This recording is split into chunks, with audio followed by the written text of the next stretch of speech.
وَلَنَبْلُوَنَّكُمْ بِشَيْءٍ مِّنَ الْخَوْفِ وَالْجُوعِ وَنَقْصٍ مِّنَ الْأَمْوَالِ وَالْأَنفُسِ وَالثَّمَرَاتِ وَبَشِّرِ الصَّابِرِينَ۔ فرمایا میں ضرور تمہیں آزماؤں گا، میں ضرور تمہیں آزماؤں گا، خوف دے کر، جانوں مالوں پھلوں کی کمی دے کر، اور اگر تم نے صبر کیا تو میرے محبوب انہیں جنت کی اور میری رحمت کی خوشخبری سنا دیجئے۔ اگر کوئی نیک بیمار پڑ جائے تو اس کی اللہ آزمائش فرما رہا ہوتا ہے، اس کی اللہ آزمائش کرتا ہے، اللہ تبارک و تعالیٰ اس پر فضل فرماتا ہے، اس کی آزمائش کرتا ہے۔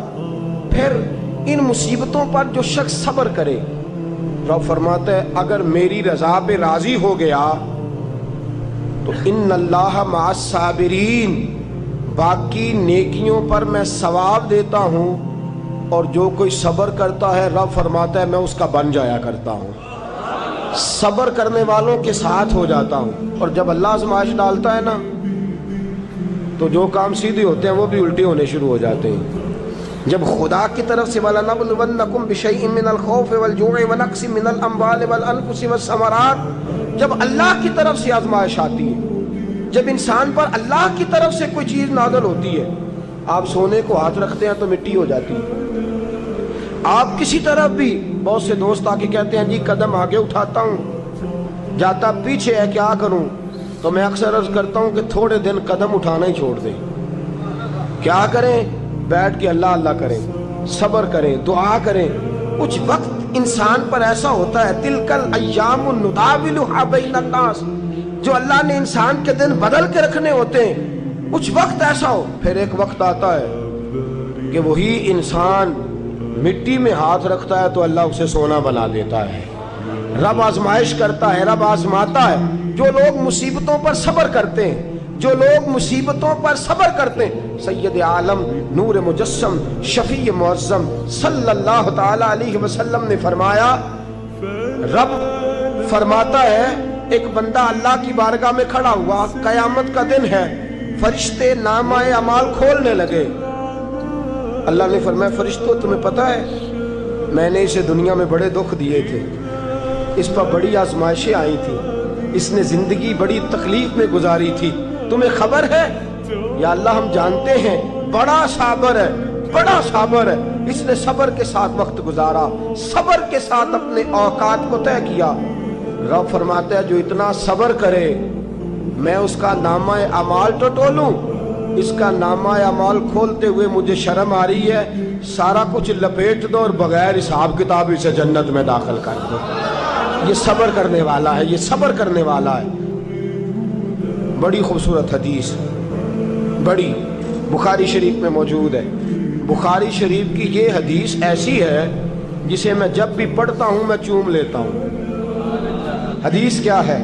رسول کریم صلی اللہ تعالی علیہ وسلم نے فرمایا، رب فرماتا ہے ایک بندہ ہے، اس کو میں نے آنکھیں نہیں دی، اس کو میں نے آنکھیں نہیں دی، اندھا ہے، پیدائشی اندھا ہے یا بعد میں کسی وجہ سے ہو گیا، اس کے پاس آنکھیں نہیں، لیکن اس نے زندگی بھر صبر کیا، اس نے زندگی بھر صبر کیا، صبح قیامت وہ کھڑا ہوا تو رب کریم نے فرشتوں سے فرمایا، فرشتوں اس کو میں نے آنکھیں نہیں دی، بیچارہ نہ بیٹی دیکھ سکا نہ بیٹا، نہ باپ دیکھ سکا نہ ماں، یہ کوئی دنیا کا نظارہ نہیں کر سکا، تم بتاؤ اس کا اجر کیا ہے؟ فرشتے کہتے ہیں مولا جنت کا اعلیٰ درجہ دے دے، اللہ اسے بے حساب بخش دے۔ رب فرماتے اس نے ساری زندگی بغیر آنکھوں کے صبر کیا ہے، اسے صرف جنت نہیں ملے گی بلکہ آج اسے اس کا رب اپنا دیدار بھی کرائے گا۔ فرمایا قیامت میں لوگ جنت کے نظارے کریں گے اور یہ اللہ کا دیدار کرے گا، اس کو رب کریم کے جلوے دکھائے جائیں گے، اس لیے کہ یہ صابر رہا۔ اور میرے اعلیٰ حضرت فاضل بریلوی رحمۃ اللہ علیہ فرماتے ہیں جو صابر ہوتا ہے نا، توجہ ہے آپ کی، میری بات کی سمجھ آ رہی ہے؟ اعلیٰ حضرت فرماتے ہیں بڑا قیمتی جملہ، فرماتے ہیں جو صابر ہوتا ہے وہ سکون میں ہوتا ہے۔ شیخ سعدی رحمۃ اللہ تعالیٰ علیہ کے پاس ایک شخص آیا، کہنے لگا حضرت جی دیکھیں نا میرے پاس اتنے بھی پیسے نہیں کہ میں جوتے لے سکوں۔